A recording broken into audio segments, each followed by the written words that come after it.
प्रिय छात्र छात्री समस्त को सुप्रभात। तुम मैंने समस्ते केमिति अछ? मु आशा करे ईश्वर कृपारू आम्भे मैंने समस्ते भल अच्छु। मु सुकुल हेम्ब्रम। यही भिडियोटी प्रथम भाग तृतीय श्रेणी साहित्य बहिरू आनीत।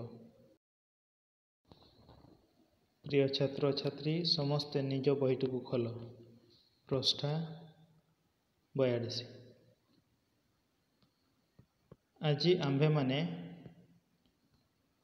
पाठ 10 गद्य विभाग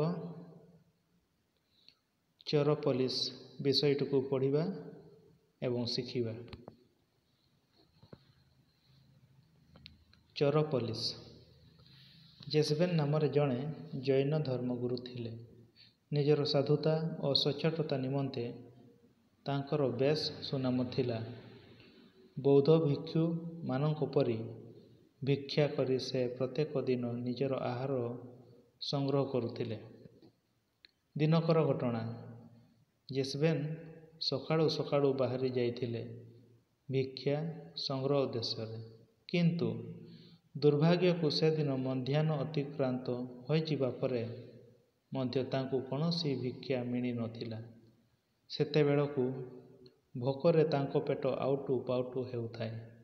सेहीपरि अवस्थारे से जाई पहुँचिले जणे गृहस्थंक घरे। गृहस्वामी जनक तांकु पूर्वरु चिन्हि थिले। तहु से तांकु बेस आदर सहकारे नहीं निज घर भितरे बसाइले एवं तांको पाई खाद्य प्रस्तुत करने को तांको पत्नी को निर्देश देले। एणे क्षुधार क्रमश आतुर हो पड़ुथिबा जेसबेन शीघ्र शीघ्र खाद्य प्रस्तुत करी तांकु परसिबा पाई गृहस्वामी को कहिले। अगत्या शीघ्र खाद्य प्रस्तुत करिबारे निज पत्नी को साहाय्य करुथिबा गृहस्वामी जेसबेनक निकटरू उठी चलीगले हांडीशाल को। सेते बेलकु भोकरे आउटु पाउटु होई जेसबेनक अवस्था असंभाळ।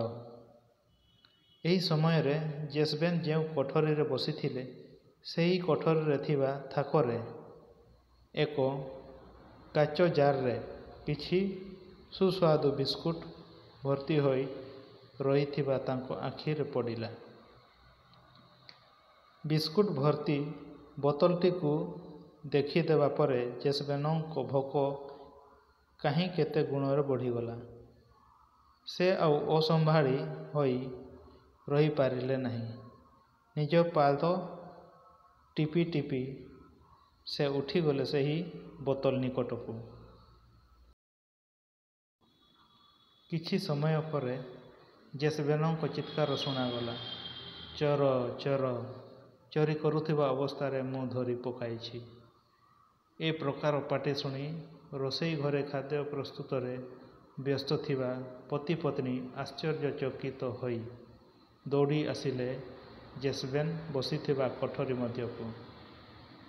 देखिबाकू पाइले जे जेसबेन निज डाहाण हाथ को माड़ी बसी चोर चोर बोली चित्कार करुछंती। जेसबेनक ए प्रकार आचरण देखि उभये स्वामी ओ स्त्री आश्चर्य हेले सिना, किंतु भरोसी करी ए संपर्क रे तांकु किछि पचारिबाकू साहस करि पारिले नहीं। अवश्य सेते बेलकू खाद्य प्रस्तुत होई सारिथिला। सेमाने खाद्य आनी परसी देले जेसबेनकू। परम तृप्तिर सह खाद्य ग्रहण करि सारिबा परे जेसबेनकू सेमाने प्रश्न कले तांकर सही अद्भुत आचरण संपर्क रे। स्मित हसी जेसबेन कहिले, मनीष मुंड भितरे दुईटी जिनिस काम करे, गोटे हैला मन और अन्यटी विवेक। मन चाहे मौज करने को ଆଉ ବିବେକର କାର୍ଯ୍ୟ ହେଉଛି ପୋଲିସ ହୋଇ ତାକୁ ଅଟକାଇବା। ଜେଜବେନଙ୍କ ଠାରୁ ଏ କଥା ଶୁଣିବା ପରେ ଉଭୟ ପତି ଓ ପତ୍ନୀ ସେମାନଙ୍କ ପ୍ରଶ୍ନର ଉତ୍ତର ପାଇଗଲେ। ପିଲାମାନେ ଆସ ଅଧିକ ଜାଣିବା। ଚୋର ପୋଲିସ ଏହି ବିଷୟଟିରେ ଆମେ ଜଣେ ଜୈନ ଧର୍ମଗୁରୁ, ଗୃହସ୍ୱାମୀ ଓ ଗୃହସ୍ୱାମୀଙ୍କ ପତ୍ନୀଙ୍କ ବିଷୟରେ ପଢ଼ିବା। ଜେଜବେନ୍ ଜଣେ ଜୈନ ଧର୍ମଗୁରୁ ଥିଲେ। ସେ ନିଜର ସାଧୁତା ଓ ସଚ୍ଚୋଟତା ପାଇଁ ବେଶ ସୁନାମ ଅର୍ଜନ କରିଥିଲେ ଏବଂ ସେ ବୌଦ୍ଧ ଭିକ୍ଷୁମାନଙ୍କ ପରି ଭିକ୍ଷା ମାଗି ସେ ପ୍ରତିଦିନ ନିଜର ଆହାର ସଂଗ୍ରହ କରୁଥିଲେ। ଦିନକର ଘଟଣା, ଜେଜବେନ୍ ସକାଳୁ ସକାଳୁ ବାହାରି ଯାଇଥିଲେ ଭିକ୍ଷା ସଂଗ୍ରହ କରିବା ପାଇଁ। କିନ୍ତୁ ଦୁର୍ଭାଗ୍ୟବଶତଃ ସେଦିନ ମଧ୍ୟାହ୍ନ ଅତିକ୍ରାନ୍ତ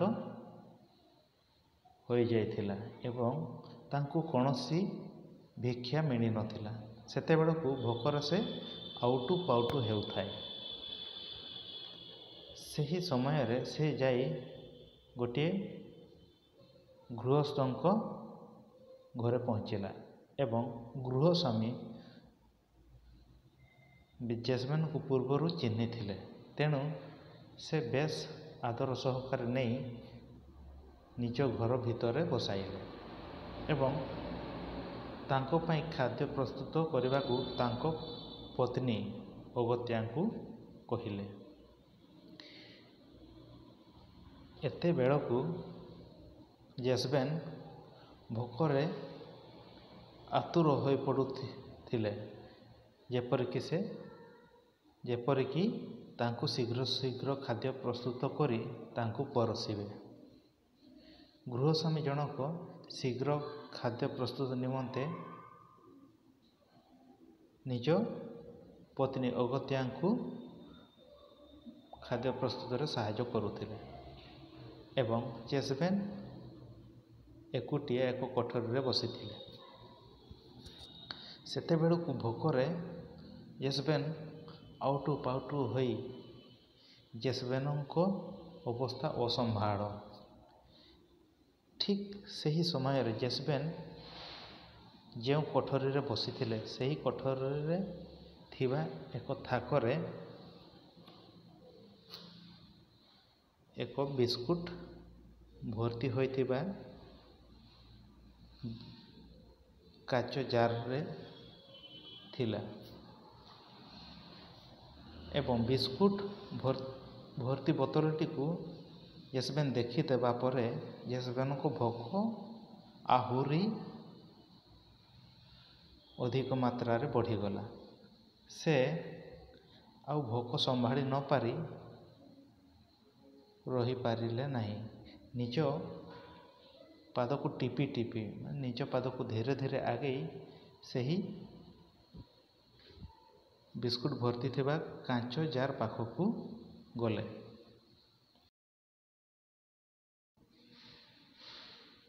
କିଛି ସମୟ ପରେ ଜେଜବେନଙ୍କ ଚିତ୍କାର ଶୁଣାଗଲା, ଚୋର ଚୋର, ଚୋରି କରୁଥିବା ଅବସ୍ଥାରେ ମୁଁ ଧରି ପକାଇଛି। ଏପରି ଜେଜବେନ୍ ଚିତ୍କାର କରୁଥିଲେ। ଏ ପ୍ରକାର ପାଟି ଶୁଣି ଦୁହେଁ ଗୃହସ୍ଥ ପତି ପତ୍ନୀ ଜେଜବେନ୍ ବସିଥିବା କୋଠରୀକୁ ଆଶ୍ଚର୍ଯ୍ୟ ହୋଇ ଦୌଡ଼ି ଆସିଲେ ଏବଂ ଦେଖିବାକୁ ପାଇଲେ ଯେ ଜେଜବେନ୍ ନିଜ ଡାହାଣ ହାତକୁ ମାଡ଼ି ବସି ଚୋର ଚୋର ବୋଲି ଚିତ୍କାର କରୁଛନ୍ତି। ଜେଜବେନଙ୍କ ଏ ପ୍ରକାର ଆଶ୍ଚର୍ଯ୍ୟ ଆଚରଣ ଦେଖି ଉଭୟ ସ୍ୱାମୀ ଓ ସ୍ତ୍ରୀ ଆଶ୍ଚର୍ଯ୍ୟ ହେଲେ ସିନା, କିନ୍ତୁ ଭରସି କରି ଏ ସମ୍ପର୍କରେ ତାଙ୍କୁ କିଛି ପଚାରିବାକୁ ସାହସ କରିପାରିଲେ ନାହିଁ। ଅବଶ୍ୟ ସେତେବେଳକୁ ଖାଦ୍ୟ ପ୍ରସ୍ତୁତ ହୋଇ ସାରିଥିଲା। ସେମାନେ ଦୁହେଁ ଖାଦ୍ୟ ଆଣି ଜେଜବେଲଙ୍କୁ ପରଷି ଦେଲେ ଏବଂ ଜେସବେଲ୍ ପରମ ତୃପ୍ତିର ଆନନ୍ଦ ସହକାରେ ସେହି ଖାଦ୍ୟ ଗ୍ରହଣ କରିସାରିବା ପରେ ଜେଜବେଲଙ୍କୁ